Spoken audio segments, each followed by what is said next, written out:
Mahanadi serial நாளைக்கான பிரபலம் பார்த்தீங்கன்னா அம்மா அவங்க ஃப்ரெண்ட்ஸுங்க எல்லாருக்கிட்டையும் என்னுடைய அம்மா இருக்கல, என்னுடைய அம்மா உயிரோட தான் இருக்கிறாங்க, இந்த விஷயமே எனக்கு நேற்று தான் தெரியுங்கிற மாதிரி சொல்லி சந்தோஷப்படுறாங்க. இந்த விஷயம் காவேரி தெரிஞ்சு காவேரி ரொம்பவே ஷாக் ஆகிறாங்க. என்னமோ சொல்கிறேன், இந்த உண்மை உனக்கு யார் சொன்னா அப்படின்னு சொல்லி கேட்குறாங்க. அப்போ அம்மாவும் எங்கள் அம்மா இறந்துட்டான்னு தான் மிஸ் நான் தப்பாக நினச்சிக்கிட்டு இருந்தேன், ஆனால் எங்கள் அப்பா இப்போ எல்லாம் உண்மையும் சொல்லிட்டாங்க, எங்கள் அம்மா உயிரோட தான் இருக்காங்களா, சீக்கிரமாகவே எங்கள் அம்மாவை மீட் பண்ண போகிறேன், எங்கள் அம்மா சீக்கிரமாகவே எங்கள் கூட சேர்ந்துருவாங்கன்னு சொல்லிட்டு சந்தோஷப்படுறாங்க. ஆனால் காவேரியோ மனசுக்குள்ள அதை நினச்சி ரொம்பவே வருத்தப்படுறாங்க. அடுத்து காவேரி ரொம்பவே சோகமாக வீட்டுக்கு போறாங்க. அப்ப யாருமே காவேரி கிட்ட கொஞ்சம் பேசணும்னு சொல்லிட்டு தனியா கூட்டிட்டு போறாங்க. என்ன விஷயம்னு சொல்லிட்டு காவேரியும் கேக்குறாங்க. அப்ப யாருமே ஒரு விஷயத்த கேட்பேன், நீங்க எனக்கு உண்மையை சொல்லணும் அப்படின்னு சொல்லிட்டு சொல்றாங்க. நான் அன்னைக்கு அவங்க வீட்டுல ஆக்கர்ல உங்களுடைய போட்டோ இருந்துச்சு சித்தி அப்படின்னு சொல்லிட்டு கேட்கறாங்க. இதை கேட்டு காவேரி பயங்கரமா ஷாக் ஆகிறாங்க. போட்டோன்னு சொல்லிட்டு காவேரி அந்த பாப்பா கிட்ட விசாரிக்கிறாங்க. அப்ப அந்த பாப்பாவும் எல்லா உண்மையும் சொல்லிடுறாங்க. அம்மாவுடைய அம்மா உங்களை மாதிரி இருக்காங்க சித்தி, அம்மாவுடைய அப்பாவுக்கு உங்களுக்கு கல்யாணம் போட்டோ எல்லாமே பார்த்தேன் சித்தி, அதை பார்த்ததுல இருந்து இந்த விஷயத்த வீட்டுல வந்து கேட்டா, ஆனா வீட்டுல அவங்க யாருமே எதுவுமே சொல்ல மாட்டேங்கிறாங்க.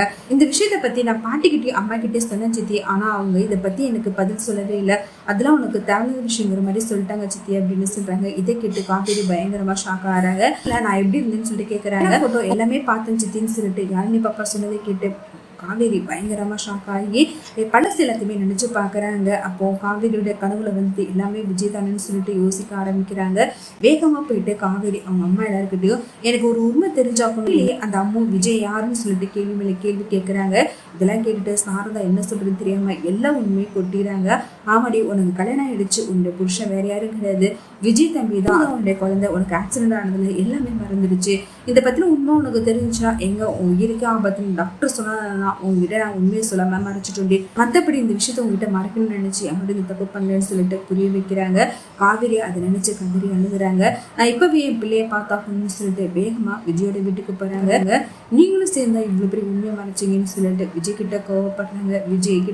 விஜய் கிட்ட கோவப்படுறாங்க. ஆனால் விஜயோ உனக்கு எல்லா உண்மையும் தானா வரணும்னு நினச்சிதான் காவேரி இவ்வளோ நாள் நான் காத்துக்கிட்டு இருந்தேன், நீ என்னையே யாருன்னு கேட்டால் அதுவே என்னால் தாங்கிக்க முடியல காவேரி அப்படின்னு சொல்லிட்டு நடந்த விஷயம் எல்லாத்தையும் புரிய வைக்கிறாங்க. அடுத்து காவேரி அவங்க மனசுல சொல்லி கதறாங்க.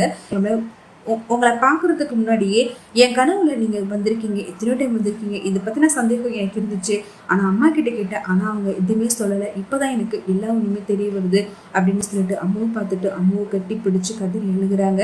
இவ்வளவு நாளும் இப்படிப்பட்ட பாவியா இருந்துட்டேன்னு சொல்லிட்டு ரொம்பவே அழுகுறாங்க. ஒரு பக்கம் அம்மா கவலைப்படாதீங்கம்மா, எல்லா பிரச்சனையுமே சரியாயிடும், அம்மாவும் காவேரியை பார்த்துட்டு நீங்க தான் எனக்கு அம்மா இவ்வளவு நாளும் எனக்கு தெரியாம போச்சுன்னு சொல்லிட்டு ரொம்பவே எமோஷனலா ஃபீல் பண்ணி அழுகுறாங்க.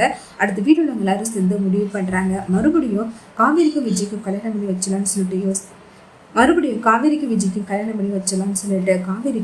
காவேரிக்கும் விஜய்க்கும் கல்யாணத்துக்கான எல்லா ஏற்பாடுமே பண்றாங்க.